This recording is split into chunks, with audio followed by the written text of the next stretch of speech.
তুমি এসেছো, সেই তখন থেকে তোমার জন্য অপেক্ষা করছি। কিন্তু হঠাৎ আমাকে এইভাবে জরুরি তলব কেন? কিছু কি হয়েছে? এ কি, এর চোখ তো একদম ওর মতো। হ্যাঁ, আমরাও দেখেছি।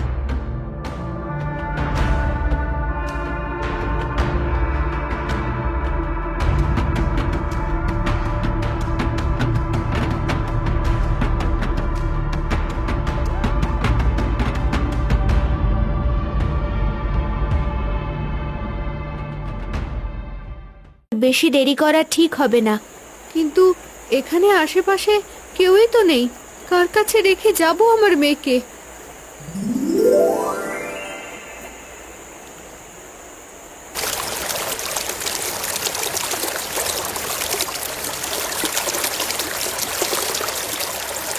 আজ থেকে ও আমার সন্তান, আমি ওর বাবা।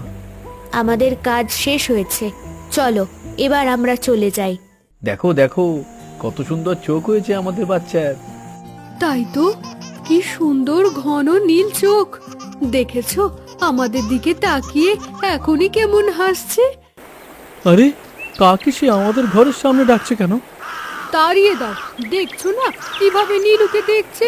নজর লেগে যায় যদি। ঠিক বলেছ। কি দেখছিস মা ওদিকে? দেখেছো তোমার মেয়ের কাণ্ড? কি হলো? দেখো, কি জানি কি দেখে নিজের মতো হাসছে। পরিলোকের নিহারিকার একটি মেয়ের খবর নিয়ে এসেছি।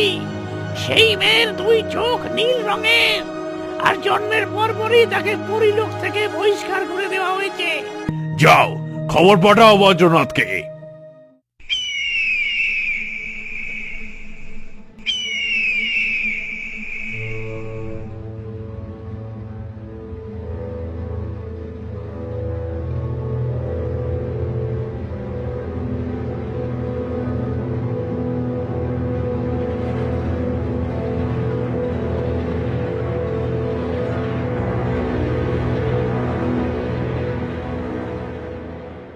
পাতালের শহনশাহ অঙ্গাররাজকে বজ্রনাথের বজ্রকর্ণিশ আপনি হুকুম করেছিলেন, আমি হাজির হয়েছি। বজ্রনাথ, তুমি এসেছো তাহলে? হ্যাঁ অঙ্গাররাজ, আমি আপনার সেবায় প্রস্তুত।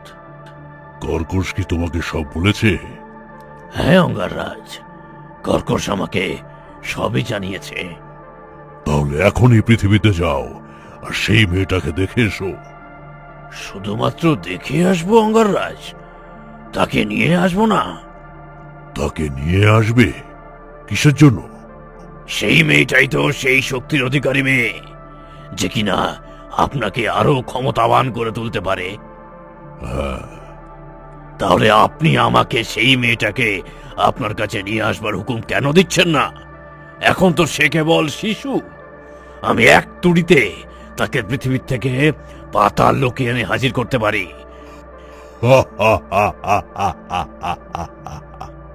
আপনি হাসছেন কেন অঙ্গাররাজ?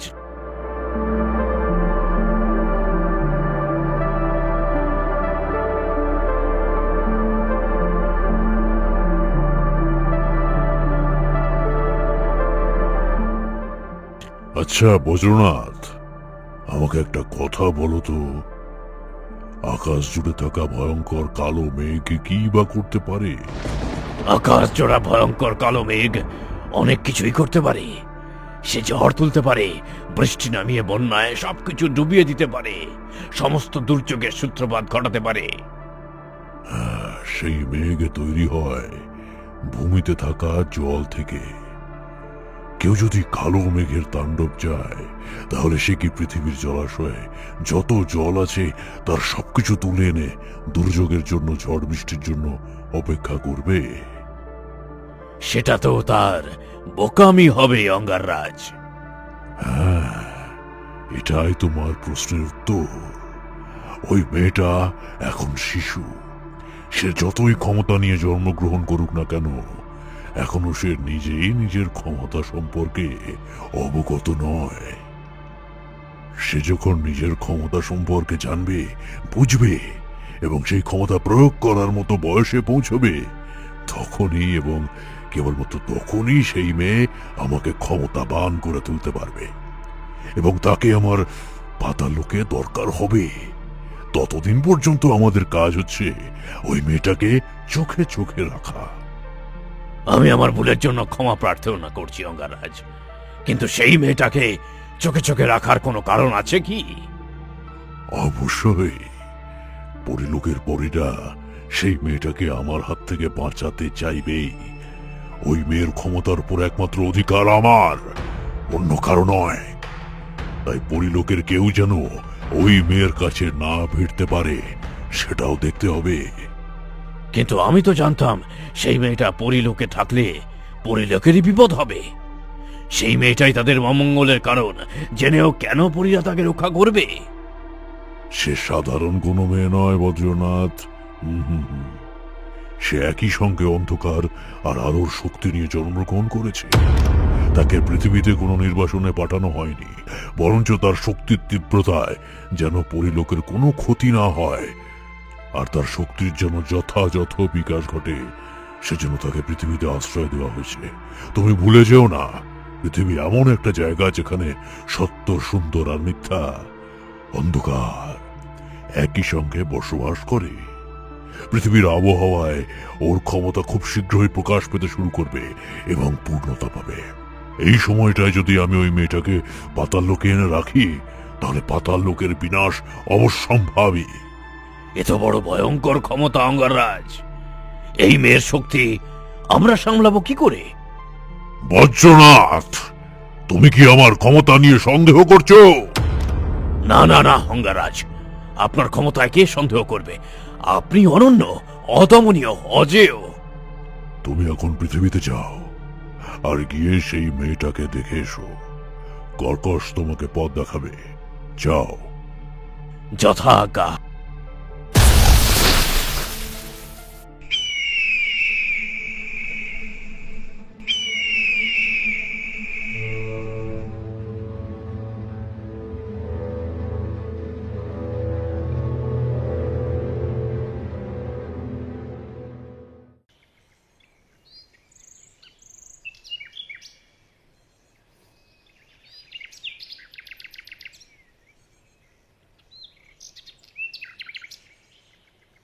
আরে সদা, তুই কার বাজার হাতে দাঁড়িয়ে আছিস?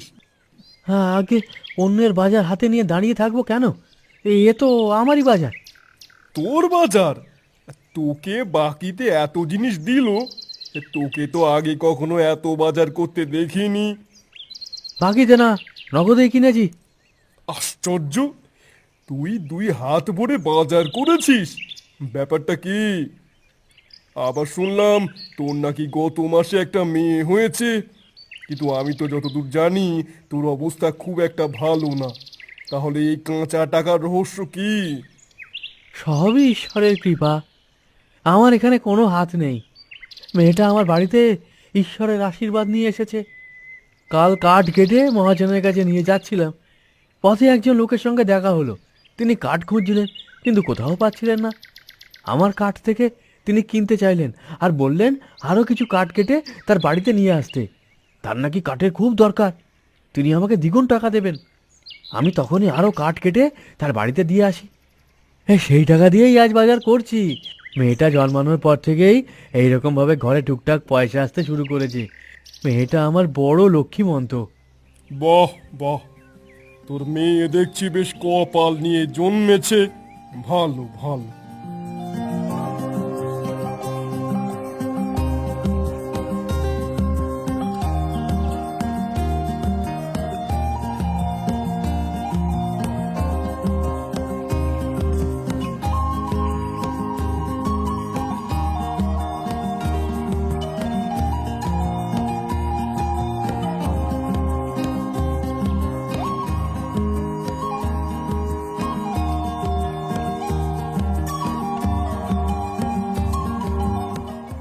আরে নীলু, কোথায় যাচ্ছিস? ওদিকে যাস না মা, এদিকে আয়। আরে না না না, ওদিকে না। আহা, ওদিকে কিসের জন্য যাচ্ছিস? আয়, আমার কাছে আয়। ওরে বাবারে বাবা, এই মেয়ে তো দেখছি আমাকে পাগল করে দিল। ওরে থাম রে থাম, তোর সঙ্গে আমি তো আর পাল্লা দিয়ে পারছি না।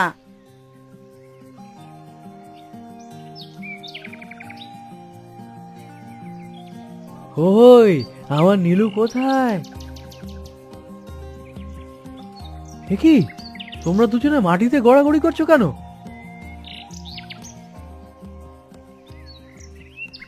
গড়াগড়ি দিচ্ছে কি আর সাধে? সেই সকাল থেকে তোমার মেয়ে আমাকে দৌড় করাচ্ছে, এক মুহূর্তের জন্য কোনো জায়গায় বসছে না। কে দেখে বলবে বলো তো ও 1 মাসের বাচ্চা? এই দেখো, তোমাকে দেখে এখন ভালো মেয়ের মতন কোলে উঠে বসলো। উম, কে বলেছে আমার মেয়ে দুষ্টু? সে তো একেবারে লক্ষ্মী একটা মেয়ে। এখন বাবা এসেছে আর মেয়ে লক্ষ্মী হবে না? কই, তোমার বাজার এনেছো? হ্যাঁ এনেছি, বারান্দায় রেখে এসেছি।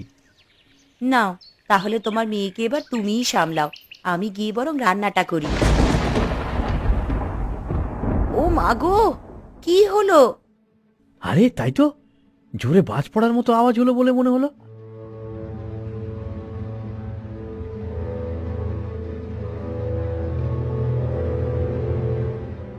কই, বাইরে তো মেঘ বা ওই রকম কিছু বলে তো মনে হচ্ছে না।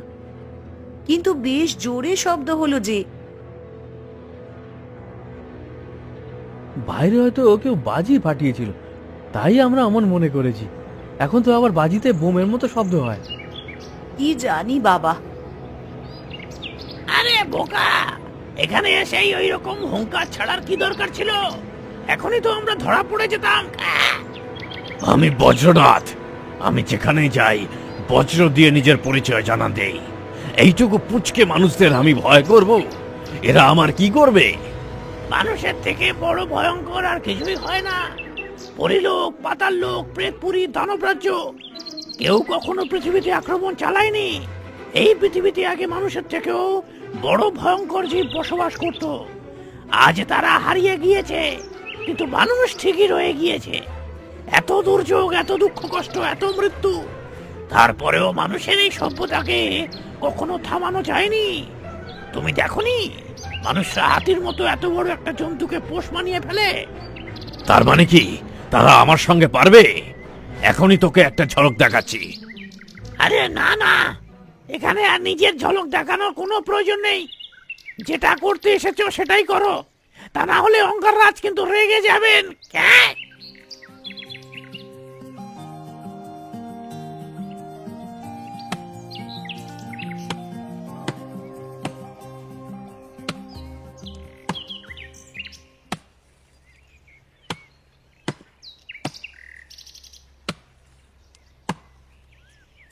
কি রে সদা, তুই বিকেল বেলায় কাঠ কাটছিস কেন? তোর বাড়িতে গিয়ে তোকে পেলাম না। আসলে সকালে বাজারে গিয়েছিলাম তো, সকালবেলা কাট কাটা হয়নি, তাই খানিকটা কাজ এগিয়ে রাখছি। বিকেল বেলা কাঠ কাটছিস? শরীরে জোর পাচ্ছিস তো? হ্যাঁ একদম, মাঝে মাঝে তো মনে হয় আমি চাইলে একেবারেই বনের অর্ধেক গাছ কেটে ফেলতে পারি। তবে সত্যি এখন আর আগের মতো অতটা ক্লান্তি লাগে না, সবই ঈশ্বরের কৃপা।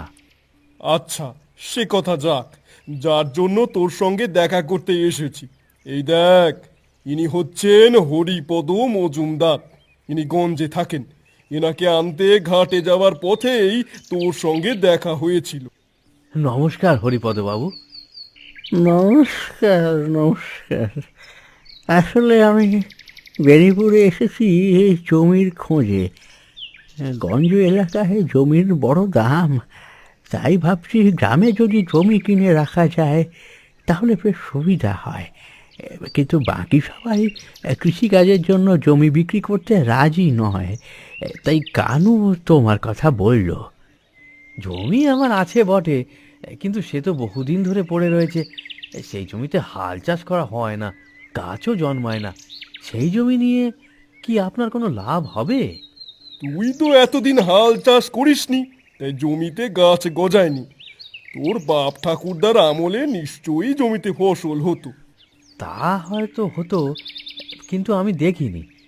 বাবা মারা যাবার পর থেকে ওই জমিতে আর কখনো চাষ করা হয়নি। আমার নিজেরই বা সেই সামর্থ্য কই। এখন যা একটু সদ্গতি ফিরছে কিন্তু জমি চাষ করার মতো টাকা পয়সা এখনো হাতে আসেনি। তাহলে কি করা যায়? আমি তো ভাবছিলাম যার জমি তারই দায়িত্বে জমিটাকে রেখে যাব।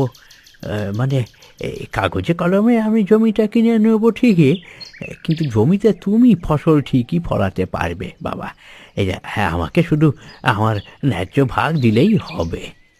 তোর মাথা খারাপ হলো নাকি?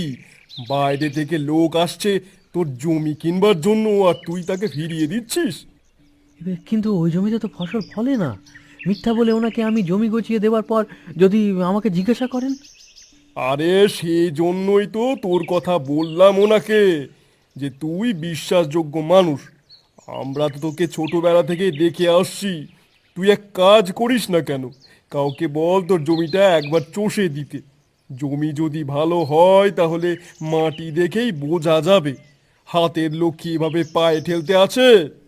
তা অবশ্য করে দেখাই যায়। তাহলে হারাধনকে বলতে হবে। আপনার কোনো চিন্তা নেই হরিপদ মশাই, আমরা সিদ্ধান্ত নিলাম একবার জমিটা চষে দেখব।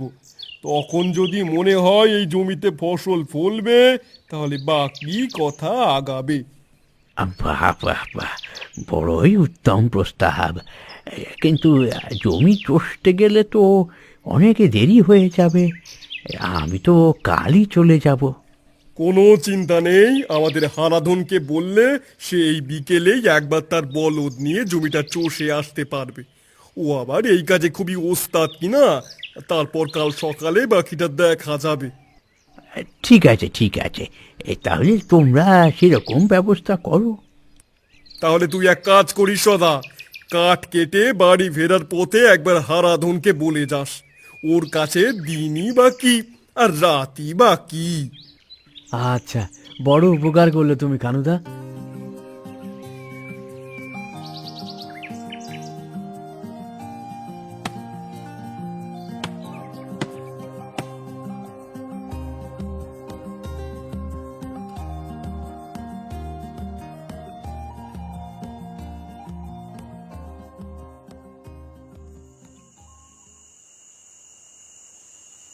কুসুম জন্মানোর পর থেকে আমাদের ভাগ্য কিভাবে পাল্টাতে শুরু করেছে তা দেখেছো? তারপর এখন আবার জমি কেনার বায়না এলো, তাও আবার তোমার। এমনটা কি এর আগে কখনো আমরা ভাবতে পেরেছি? হ্যাঁ, যেন মা লক্ষ্মী নিজে আমাদের ঘরে নীলরূপে এসেছেন। তুমি কি খেয়াল করেছো আমাদের বাড়িটা আস্তে আস্তে কেমন যেন পাল্টাতে শুরু করেছে? হ্যাঁ গো, দেখেছি। বাড়িটা যেন উজ্জ্বল হতে শুরু করেছে। আগে বাড়িটাকে দেখলে মনে হতো কেমন যেন একটা ছায়া ছায়া ভাব।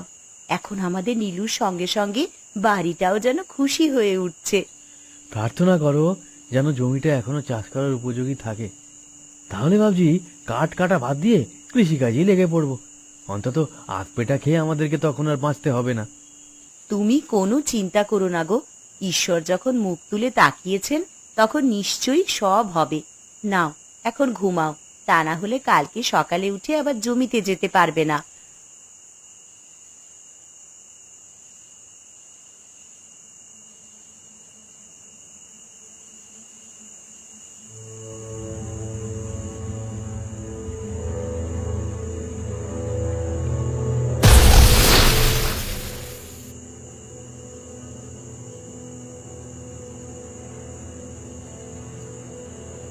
আমি তো শুনেছিলাম এই মেয়ে দুর্ভাগ্য বয়ে নিয়ে এসেছে, কিন্তু এখানে তো দেখছি ওর বাবা মার শুধুমাত্র ভালোই হচ্ছে।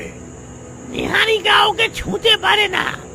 নীলু আর নিহারিকা যদি একসঙ্গে থাকে তাহলে দুজনেরই প্রাণ সংশয়। এমনকি পরিলোকেও এই মেয়েটাকে রাখতে গেলে সবকিছু ধ্বংস হয়ে যাওয়ার সম্ভাবনা আছে। এ তো এক অদ্ভুত ক্ষমতা, একই সঙ্গে ভালো আর খারাপের সমন্বয়। আমি এর আগে কখনো দেখিনি। এবার বুঝতে পেরেছি কিসের জন্য এই মেয়েটা অঙ্গার রাজকে নতুন করে ক্ষমতা দিতে পারবে। কিন্তু তাহলে তো বলতে হয় এই মেয়েটার ক্ষমতা ইতিমধ্যেই প্রকাশ পেতে শুরু করেছে। একদম ঠিক, অঙ্গার রাজকে জানাতে হবে। তাহলে চলো এখনই যাই, এখানে আর বেশিক্ষণ থাকা ঠিক হবে না।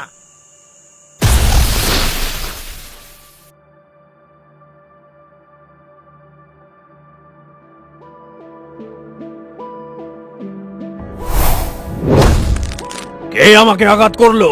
কে?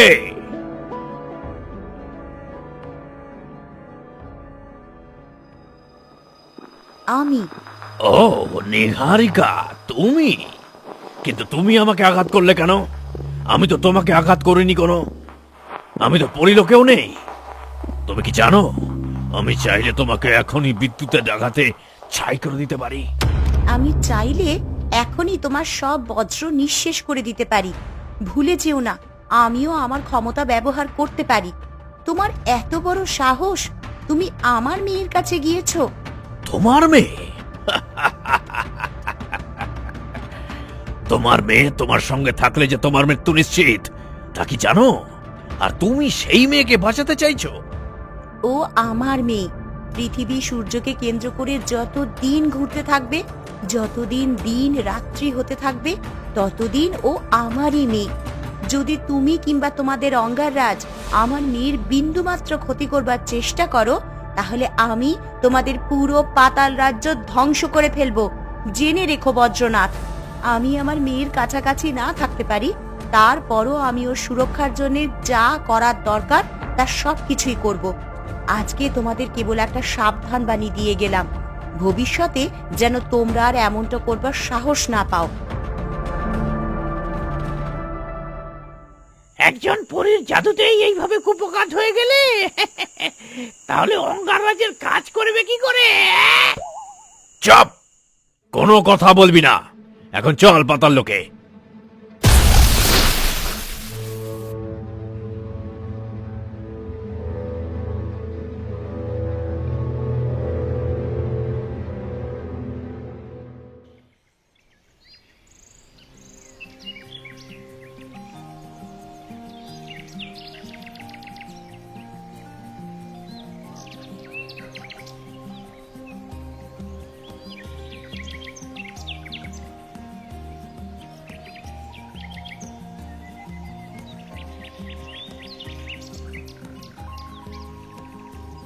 না, হারাধন ছেলেটা কাজের আছে। বিকেল বেলাতে জমি খুব সুন্দরভাবে চষে দিয়ে গেছে, আর জমি তো দেখে মনে হচ্ছে যে এই জমিতে চাষ করা যাবে। যাক, আমার একটা দুশ্চিন্তা ঘুচল। কিন্তু জমির মধ্যে ওসব আবার কি চকচক করছে? কাঁচের টুকরো নাকি? কিন্তু কাঁচ এখানে কোথা থেকে আসবে? যাই, গিয়ে দেখি তো একবার।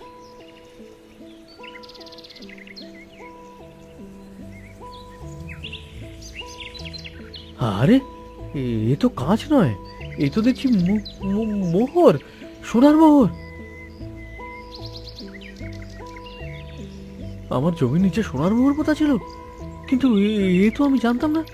বাবা তো আমাকে কখনো কিছু বলেনি। তাহলে কি আমাদের পূর্বপুরুষের সম্পত্তি এভাবেই এখানে লুকোনো ছিল?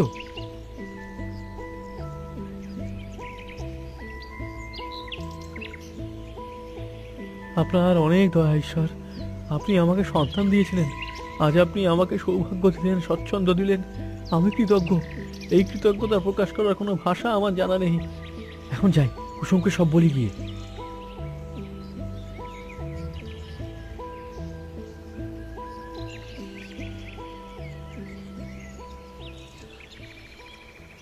আমার তো বিশ্বাসই হচ্ছে না, এই এই মোহরগুলো আমাদের এই জমির নিচে ছিল, অথচ আমরা কেউ জানতামই না। আচ্ছা, তুমিও কিছু জানতে না? না, আমি তো জন্মের পর থেকে আমাদের এই অবস্থা দেখে আসছি। আমি তো কখনো চিন্তাই করিনি যে আমাদের কালে কিছু সম্পদ ছিল। এই সবই হয়েছে নীলুর জন্য। আমি বুঝতে পেরেছি, ও আমার মেয়ে নয়। মেয়ে নয় মানে? ও হচ্ছে সাক্ষাৎ লক্ষ্মী দেবী। ও জন্মানোর পরেই তো আমাদের সৌভাগ্যের ঝাঁপি খুলে গেছে। হ্যাঁ, তুমি ঠিকই বলেছ। এইবার ভাবছি আমাদের এই পুরনো কুড়েঘরটা ভেঙে দিয়ে গ্রামের অন্যদের মতো ভালো করে বাড়ি বানাবো। শুধুই বাড়ি বানাবে? তা বাড়ির ভেতরে রাখবে কি? সেই সব আসবাব বানাতে হবে না? হবে হবে, সবই হবে, কিচ্ছু চিন্তা করো না।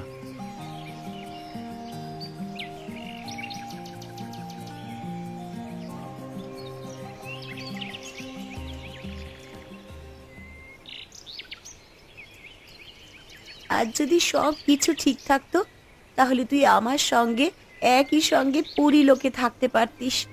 হায়, আমি কখনো কি তোকে একবার জড়িয়ে ধরতে পারবো? যদি আমি পরি না হতাম, যদি আমরা দুজনেই মাটির মানুষ হতাম তাহলে কতই না ভালো হতো রে। কিন্তু তুই কোনো চিন্তা করিস না, জি যতই তোকে কেড়ে নেওয়ার পরিকল্পনা করুক না কেন, আমি তোকে সারাটা জীবন রক্ষা করে যাব।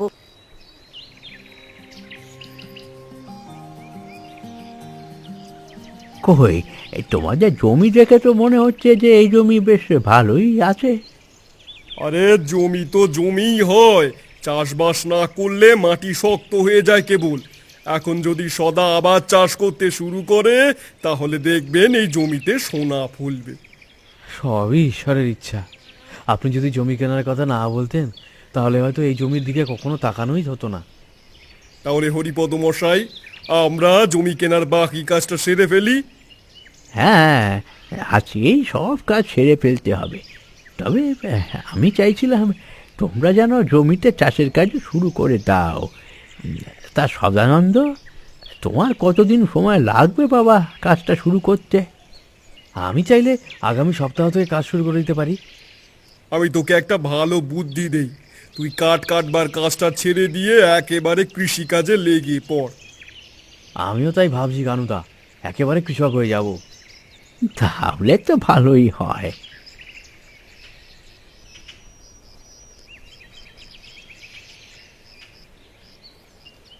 তোমার এই ঋণ আমি কোনোদিনও শোধ করতে পারবো না। কি আশ্চর্য, আমি কি করলাম? তোমার জন্যই আজ আমার ভাগ্য খুলে গেল। আরে আমি কিছুই করিনি, তবে তোকে যদি আমি কিছু একটা করতে বলি তাহলে তুই কি সেটা করবি? তুমি বলেই দেখো না একবার। সব কিছু গুছিয়ে নেওয়ার পর একবার তোর বাড়িতে জম্পেশ নেমন্তন্ন করিস, একেবারে কবজি ডুবিয়ে পোলাও মাংস খেয়ে আসবো। কিরে, খাওয়াবি তো? তবু তুমি যদি চাও তাহলে আমি তোমাকে আজই খাওয়াতে পারি। না, আজ খাওয়াতে হবে না, তোর যেদিন সুবিধা হবে বলিস। নিশ্চয়ই খাওয়াবো গানুদা।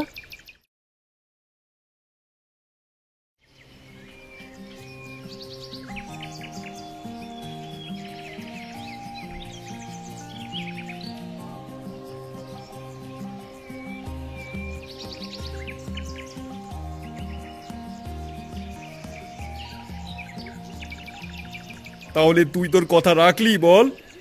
তুমি আমার বাড়িতে নেমন্তন্ন চেয়েছো, তোমাকে মানা করা যায়? আর আমি তোমাকে কই খাওয়াচ্ছি? খাওয়াচ্ছে তো আমার মেয়ে। হ্যাঁ, ঠিকই বলেছিস, আমি খাচ্ছি আমার নীলুমার তরফ থেকে। আপনার ভাইজিকে আশীর্বাদ করবেন দাদা। অবশ্যই, ভালো কথা সদা। হ্যাঁ বলো।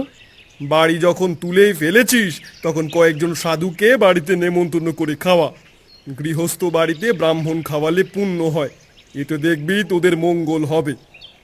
তুমি ঠিকই বলেছ, বাড়ি যখন তুললাম তখন ব্রাহ্মণ খাওয়ানো বাদ যায় কেন? তুমি ভালো বুদ্ধি দিয়েছো। বাবা, আমাদের নীলুকেও আশীর্বাদ করুন, ওর যেন কখনো কোনো অমঙ্গল না হয়।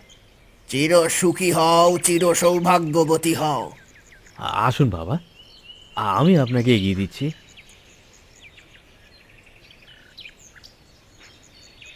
সদানন্দ, তোমাকে একটা কথা জিজ্ঞেস করব। হ্যাঁ করুন, কি জিজ্ঞাসা করবেন? এই মেয়েটাকে তুমি কোথা থেকে পেয়েছো? সাধু বাবা, ওই মেয়ের মাথায় হাত রাখবার সঙ্গে সঙ্গে আমি বুঝতে পেরেছি এই সন্তান তোমার হতেই পারে না। এই মেয়ে একই সঙ্গে মানবী কিন্তু মানবী নয়। এই মেয়ের কোনো গ্রহ লক্ষণই আমার জ্ঞানে ধরা পড়েনি। কে এই মেয়ে? সে অনেক কথা সাধু বাবা। গত মাসে কুসুমের বাচ্চা হওয়ার কথা ছিল, কিন্তু সেই বাচ্চা জন্মের সময় মারা যায়। কুসুমের তখন জ্ঞান ছিল না। আমি সেই বাচ্চাটাকে দিয়ে নদীর ধারে চলে আসি, তখন নীলুকে নদীতে ভাসতে দেখতে পাই। সে কি নিজে থেকে নদীতে ভাসছিল নাকি কেউ ওকে নিয়ে ভাসছিল? সে সে একটা পাতার উপরে ছিল, আমি সেখান থেকে ওকে তুলে নেই। ও এখন আমার মেয়ে। যতদিন চন্দ্র সূর্য আছে ততদিন ও আমারই মেয়ে। কুসুম এর কিছুই জানে না, আমি ওকে কখনো কিছুই বলবো না। তোমার কল্যাণ হোক। এই মেয়ে বড় সৌভাগ্য নিয়ে জন্মেছে, তাই তোমাদের সঙ্গে সব কিছুই ভালোই হচ্ছে। আশীর্বাদ করি যেন চিরকাল তোমাদের এই সৌভাগ্য বজায় থাকে। তবে এই মেয়েকে সাবধানে সামলে রেখো। সৌভাগ্য নিয়ে যে জন্মগ্রহণ করে তাকে সবাই পেতে চায়। আপনি বলছেন কেউ নীলুর অনিষ্ট করতে পারে? আমার তাই মনে হচ্ছে। আমি আমার মেয়ের কিচ্ছু হতে দেবো না, আমি আপনাকে কথা দিচ্ছি। সাবধানে থাকবে। বাচ্চাটাকে তো দেখে এলে, এখন তোমার কি মত বজনাথ? সেই মেয়ে নিশ্চয়ই অদ্ভুত ক্ষমতার অধিকারী। কর্কশের মুখে শুনলাম আসবার পথে তোমাদের সঙ্গে নাকি নিহারিকার দেখা হয়েছিল। বজ্রনাথ একেবারে শামুকের মতো কুকুরে গিয়েছিল। নিহারিকা আমাকে হুট করে আক্রমণ করেছিল অঙ্গাররাজ, আমি প্রতিরোধ করবার সময় পাইনি। নিহারিকা আমাদের জন্য কোনো সমস্যা নয়, তাকে নিয়ে আমাদের বেশি মাথা ঘামানোর কোনো দরকার নেই। আমাদের মূল লক্ষ্য এখন সেই মেয়েটা। সেই মেয়েটাকে আমরা তো পাতালে এনে রাখতে পারবো না, তাহলে কি করব? সেই মেয়েটাকে পাতালে এনে রাখবো কিসের জন্য? আমি তো সেই মেয়েটার শক্তি নিয়ে আসবো।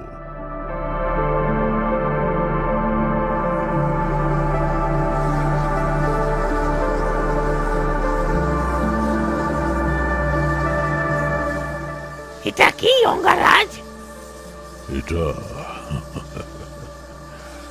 এটা হচ্ছে ওই মেয়ের জন্মদিনে আমার একটা উপহার। আপাতত সামনে আমরা নিষ্ক্রিয় হয়ে থাকব। একজন দক্ষ শিকারী কখনোই শিকারকে দেখে তীর ছুঁড়ে না, সে অপেক্ষা করে সঠিক সময়ের। ওই মেয়ের অষ্টম জন্মদিনেই আসবে সেই সঠিক সময়, তখন আমার এই উপহার যাবে বেনিপুর গ্রামে। তাহলে কি আমরা এখানেই থাকবো? তা কেন, তোমরাও যাবে এর সঙ্গে। প্রবাদটা শোনি, তিন মাথা যেখানে, বিপদ আছে সেখানে। ধ্বংস হোক, সবকিছু ধ্বংস হোক।